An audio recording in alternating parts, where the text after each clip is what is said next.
জন্য একটু সামর্থ্য যাদের আছে তারা হুড়মুড় করে বিদেশের দিকে দৌড়ান। তাদের এই দৌড় দেওয়ার মাধ্যমে তারা প্রমাণ করেন যে তাদের আস্থা নাই। তারা যদি আমাদের চিকিৎসক সমাজের উপর আস্থা না রাখেন তাহলে আমাদের সম্মানিত চিকিৎসক বৃন্দ নিজেদের ব্যাপারে আস্থাশীল হবেন কিভাবে? 18 কোটি মানুষের মাঝে ধরে নেই 50 লক্ষ মানুষ হৃদরোগে আক্রান্ত। তাদের সকলের কি ওই সমস্ত দেশে যাওয়ার সামর্থ্য আছে? এমনকি গ্রাম থেকে ঢাকায় আসার সামর্থ্য অনেকে নেই। তারাও তো এই দেশের নাগরিক। আর আমরা কথা বলি নাগরিকদের জন্য, আমরা কাজ করি নাগরিকদের জন্য। সেই নাগরিক সমাজকে বাংলাদেশে ফেলে আল্লাহর কসম আমার পক্ষে বিদেশের মাটিতে চিকিৎসার জন্য যাওয়া সম্ভব নয়। আমার পূর্ণ আস্থা আমার আল্লাহর উপর আছে, আমার দেশের চিকিৎসক সমাজের উপরে আছে। বহু লোক উন্নত চিকিৎসার আশায় বিদেশে গিয়ে কফিন বক্সে হয়ে বাংলাদেশে ফিরে। আবার হাজারো লোক বাংলাদেশের হাসপাতালগুলা থেকে শিক্ষা নিয়ে সুস্থ হয়ে হাসি মুখে ঘরে ফিরে। আমি তাদের মিছিলে শরীক হতে চাই। আল্লাহ যদি আমার উপর রহম করে, আর যদি আল্লাহ অপারেশন টেবিল পর্যন্ত আমার হায়াত রেখে থাকেন, আমি আমার মওলার দরবারে নত শিরে শুকরিয়া দেই। আমার আল্লাহর দরবারে ক্ষমা চাই। আমার দীর্ঘ জীবনে আল্লাহ আমাকে যে হায়াত এবং দান করেছে, আমি গুনাহগার, আমার প্রভুর নিয়ামতের শুকরিয়া আদায় করতে পারি। আমার প্রভু যেন আমাকে ক্ষমা করে দেন।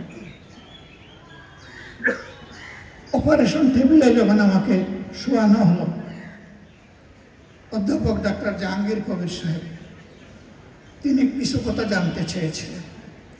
আগে পরে মিলে আমি কয়েকটি কথা বলার চেষ্টা করেছি। নাম্বার 1, আমি আপনাদের আস্থার ভিত মজবুত করার জন্য বাংলাদেশে চিকিৎসা নেওয়ার সিদ্ধান্ত নিয়েছি। তবে আমি এটা বিশ্বাস করি না আপনাদের কারো হাতে আমার সুস্থতা। আমি বিশ্বাস করি আমার সুস্থতা মাবুদের হাতে। কিন্তু এটা বিশ্বাস করি আমার মাবুদের সুস্থতার উসিলা কারো না কারো হাত দিয়ে জমিনে নামে।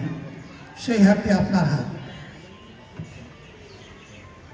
আমি শুনেছি কোটি কোটি মানুষ দেশে বিদেশে আমার জন্য দোয়া করছে, এবং আমি এটাও শুনেছি আমার চাইতে বেশি আপনার জন্য দোয়া করছে,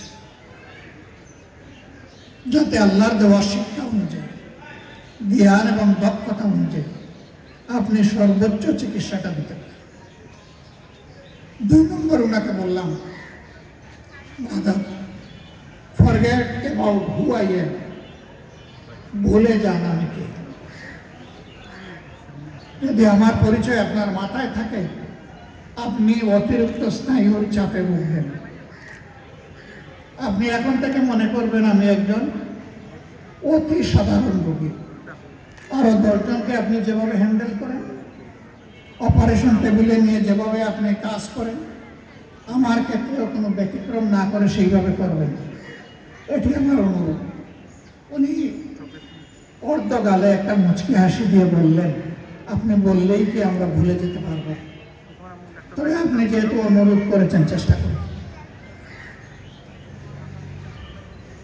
সম্মানিত ভাইয়েরা, বলেছিলাম আমার যদি এই অপারেশন টেবিলে শেষ নিঃশ্বাস আল্লাহ তাআলা কবুল করেন, আমি আপনাদেরকে আশ্বস্ত করছি কেউ আপনাদেরকে দায়ী করবে না।